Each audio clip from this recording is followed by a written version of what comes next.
जय हिंद दोस्तों। गुजरात इलेक्शन पूरी तरीके से खत्म हो चुका है और हमारे देश की गोदी मीडिया पूरी पावर में आ चुकी है।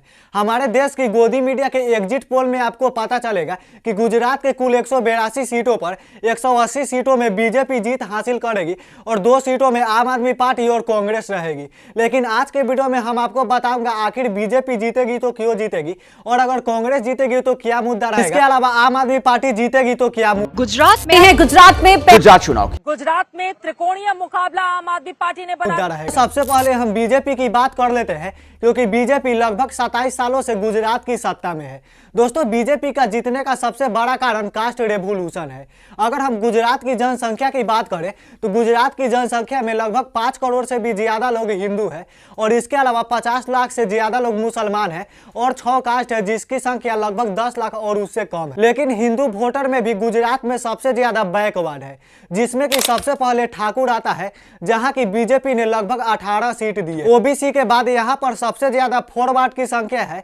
फॉरवर्ड में सबसे ज्यादा पाटीदार कास्ट की संख्या है जहां पर बीजेपी ने लगभग 45 कैंडिडेट उतारे। तो यह कास्ट रिवॉल्यूशन बीजेपी को लगभग 27 सालों से मदद करती आ रही है और आगे भी मुझे लगता है कि मदद करती ही रहेगी। तो अब चलते हैं दूसरे फैक्टर की तरफ। दोस्तों, आपने बीजेपी को अक्सर यह करते हुए देखा होगा कि किसी स्टेट में जब इलेक्शन पूरी तरीके से सामने आती है तो उस स्टेट में बीजेपी बहुत ज्यादा स्कीम लॉन्च करने लगती है। एग्जाम्पल के लिए आप हिमाचल को ले सकते, जैसे ही वहां पर वोट सामने आया तो बीजेपी धुआंधार स्कीम लॉन्च करने। इसी तरह गुजरात में भी पिछले 6 महीने या साल भर में बहुत बड़े स्कीम लॉन्च किए। तो बीजेपी ने पिछले 6 महीनों में गुजरात में अलग अलग स्कीम निकालने के लिए लगभग 21,000 करोड़ रुपए इन्वेस्ट। इन्होंने 21,000 करोड़ में बहुत अलग अलग स्कीम लॉन्च किए हैं, जिनमें की एक यह भी स्कीम कि गुजरात में लगभग 7.5 लाख पुअर फैमिली को पीएम आवास योजना के तहत घर दिया गया है। इसके अलावा लगभग 4.5 लाख मिडिल क्लास फैमिली को पीएम आवास योजना के तहत घर दिया गया है, जिसका फायदा पूरा इलेक्शन में देखने को मिला। अब आते हैं तीसरे फैक्टर की तरफ। माना जाता है कि गुजरात स्टेट एक ऐसा स्टेट है जिसे बीजेपी का गढ़ माना जाता है। अगर वहां पर बीजेपी टूटती है तो उसे सब स्टेट में हराना आसान हो जाता है, क्योंकि मोदी की पॉपुलैरिटी गुजरात में इतनी ज्यादा है कि और बाकी नेताओं को वहां पर चलती ही नहीं। दोस्तों, इसी का कारण है कि वहां पर कई लोग ऐसे हैं जो कि मोदी को भगवान मानते हैं, जिसका फायदा पूरा इलेक्शन में देखने को मिला। 3 फैक्टर है जो कि बीजेपी को साल 2022 के इलेक्शन में काफी आगे ले जा सकते। तो अब जानते हैं कांग्रेस पार्टी के बारे में। पिछले 27 सालों में गुजरात की सत्ता में एक बार भी कांग्रेस पार्टी नहीं आ पाई है, जिसके कारण इनका सोर्स थोड़ा कम होता है। लेकिन ऐसा नहीं है कि ये नहीं जीत सकते हैं, इनके जीतने के चांस भी बहुत है। साल 2022 के अगर स्टेट असेंबली इलेक्शन उठाकर देखोगे तो कांग्रेस को लगभग 61 सीट मिले थे और बीजेपी को लगभग 115 सीट मिले, जो कि 2017 के इलेक्शन में बदलकर 77 और 99 के डाटा पर पहुंच चुके। जैसे पिछले इलेक्शन में गुजरात में कांग्रेस ने प्रदर्शन की, वैसे ही अगर 2022 के स्टेट असेंबली इलेक्शन में प्रदर्शन करती है तो उसके सीट लगभग 90 से 95 आने के चांस है, जो कि जीत के चांस को और भी ज्यादा बढ़ा दे। तो कांग्रेस के जीतने का दूसरा कारण महंगाई हो सकता है। पिछले 27 सालों में बीजेपी सत्ता में रही है लेकिन महंगाई पर कंट्रोल नहीं कर पाई है। मोदी जी भले ही कहते हैं हम पूरे देश में डाटा को सस्ता किए हैं, लेकिन अरविंद केजरीवाल एक तरफ से कहते हैं कि आटा सस्ता अभी भी नहीं है। दोस्तों, रोजमर्रा में जितने भी चीजें यूज होती है उनका दाम दिन प्रतिदिन बढ़ते जा रही है। एग्जाम्पल के लिए आप गैस को ले सकते हो। साल 2022 जब शुरू हुआ था तब एलपीजी सिलेंडर का दाम लगभग 900 हुआ करता था, लेकिन पिछले 7 से 8 महीना में यह आंकड़ा बढ़कर लगभग 1100 तक पहुंच चुका है। दोस्तों, अगर गुजरात की जनता महंगाई के खिलाफ वोट करती है तो जाहिर सी बात है कि कांग्रेस इसमें आगे निकल पाए। तो कांग्रेस के जीतने का तीसरा फैक्टर करप्शन है। दोस्तों, बीजेपी सरकार में जितने मोदी सरकार के मंत्री हैं और चाहे मुख्यमंत्री हो चाहे छोटे मोटे मंत्री हो, वो इतना करप्शन करते हैं जिसका हद भी नहीं है।